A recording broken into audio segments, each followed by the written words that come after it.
CBS Young and the Restless spoilers, welcome back to the channel, everyone.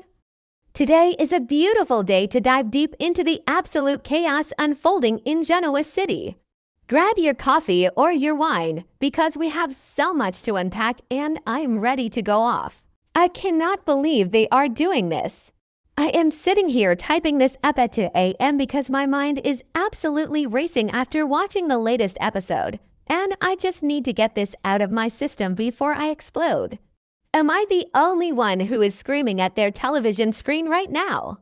Because what we are witnessing with Victor, Phyllis, and Michael is quite literally a masterclass in ego, and I am losing my mind watching these characters self-destruct in real time. Wait, I'm getting ahead of myself. Okay, back to the point.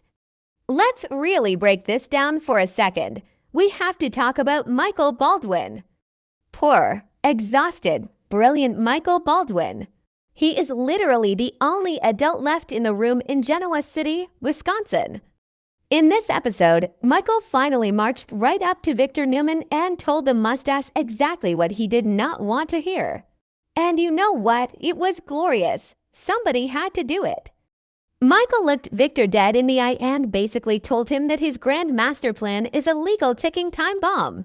He advised Victor to just offer Phyllis a deal. Just give her a deal in exchange for getting Newman Enterprises back. It makes perfect sense. But no, because Victor Newman does not care about logic when his pride is on the line. Michael is desperately trying to prevent Victor from facing massive legal scrutiny for the crimes he has committed ever since Phyllis stole that artificial intelligence program from Kane Ashby and handed it over to him. And can we just pause for a second and talk about that? The fact that Kane Ashby's AI program is the smoking gun in all of this is wild to me. I've been watching since 2015 and this is the most frustratingly brilliant thing they've done with the tech storyline. Usually, the tech plots on this show are so cheesy, but this is actually terrifying. So Victor took this stolen AI program, hired some shady tech firm to basically clone what Arabesque was developing, and weaponized it to create a massive cache of fake emails to frame Phyllis. And the most insane part, IT worked. Phyllis was just told that she is backed into the most impossible corner because this massive trove of AI-generated emails was presented to the district attorney. And not just any district attorney. Oh no, the universe has a sick sense of humor because this whole mess helped reinstate Christine Romolodi to her post.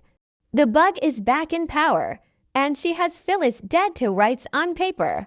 And here is the part that genuinely gives me chills. The fake emails passed the forensic test. Read that again. Victor paid to have this fraudulent information created. He presented it completely illegally and somehow the digital forensics experts looked at it and said, yep, this is real. Human intelligence was literally outsmarted by a machine in this case. The AI perfectly mimicked Phyllis's writing style, her cadence, her tone. It is terrifying. It proves that Victor's money can literally buy a new reality, and the justice system in Genoa City is completely unequipped to handle it. But let's pivot to Phyllis, because oh my god, I have opinions about how she is handling this. You would think that being told the DA has ironclad, forensic proof evidence against you would make you humble, right? You would think she would listen to Michael, who is moving heaven and earth to save her life. But no, Phyllis Summers does not know the meaning of the word humble. She doesn't even know that Michael already tried to talk sense into Victor, but she is reacting in the exact same way as the mustache. It is actually poetic how similar Victor and Phyllis are. They are two sides of the same narcissistic coin. Michael tries to give them sound, rational legal advice, and they both just spit in his face because their egos are too massive to admit they are in danger. Phyllis is flailing. She is absolutely, completely flailing, and deep down, she knows it. She has spent her entire life projecting this image of an untouchable, fierce warrior to the world, but inside, right now, she is terrified. When Phyllis knows the trouble is real, she doesn't retreat. She goes feral. Because she is backed into a corner, she immediately goes on the attack.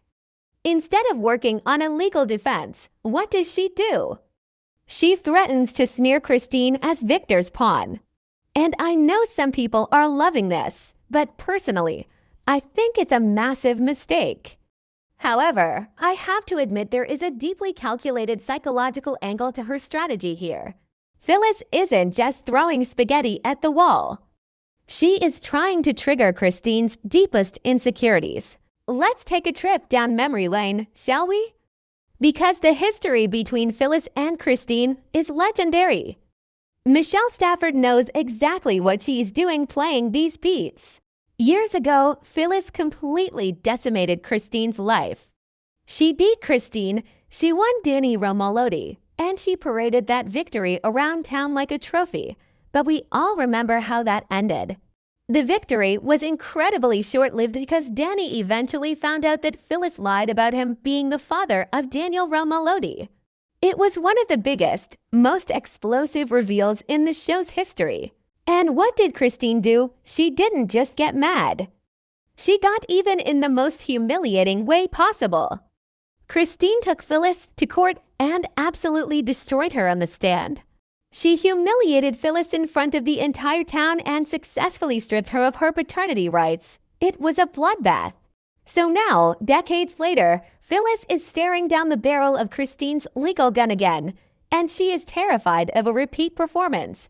So what is Phyllis's grand master plan? She is trying to get inside Christine's head. By threatening to publicly paint Christine as nothing more than Victor Newman's puppet, Phyllis is hoping to distract her.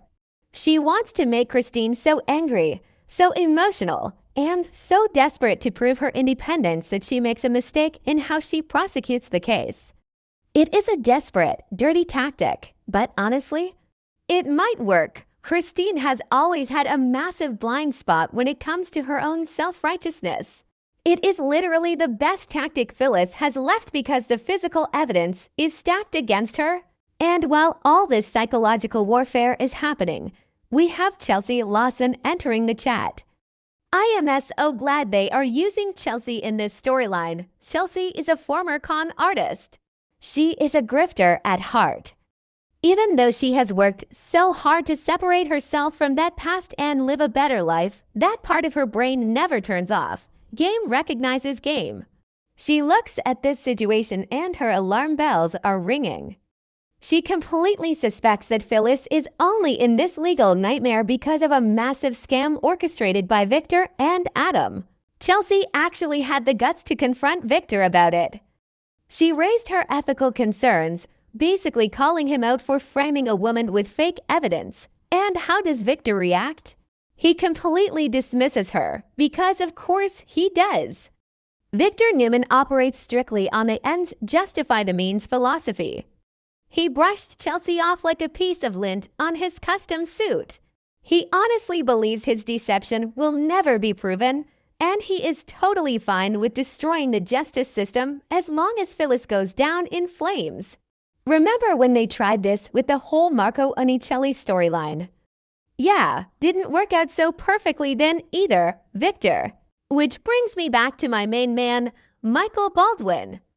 I am so sorry, but Michael deserves a medal, a vacation, and a massive pay raise. He is a brilliant lawyer, but more importantly, he is an even better friend. He is trying to engineer a scenario where both sides win, or at least, where neither side completely loses everything. He doesn't want to see Victor go down for fraud, and he doesn't want to see Phyllis lose Summers Corp and end up in a prison cell. Plus, Michael has to think about his wife. Lauren Fenmore Abbott is caught right in the middle of this toxic fallout. If Victor and Phyllis go to war, Lauren is going to be collateral damage, both personally and professionally. Michael knows that Victor's emails smell incredibly fishy, even if they pass the expert tests. He knows Phyllis is on a one-way train to destruction. If anyone can stop these two titans from facing the absolute ruin they both richly deserve, it's Michael. But the tragic irony is that this poor guy is probably going to end up taking the combined wrath of both Victor and Phyllis. He is trying to save their lives, and instead of being grateful, they are going to tear him apart. It is so frustrating to watch, but I cannot look away. I am dreading what happens next, but you better believe I will be glued to my screen tomorrow. Let me know in the comments if you think Phyllis is going to end up behind bars or if Michael can pull off a miracle.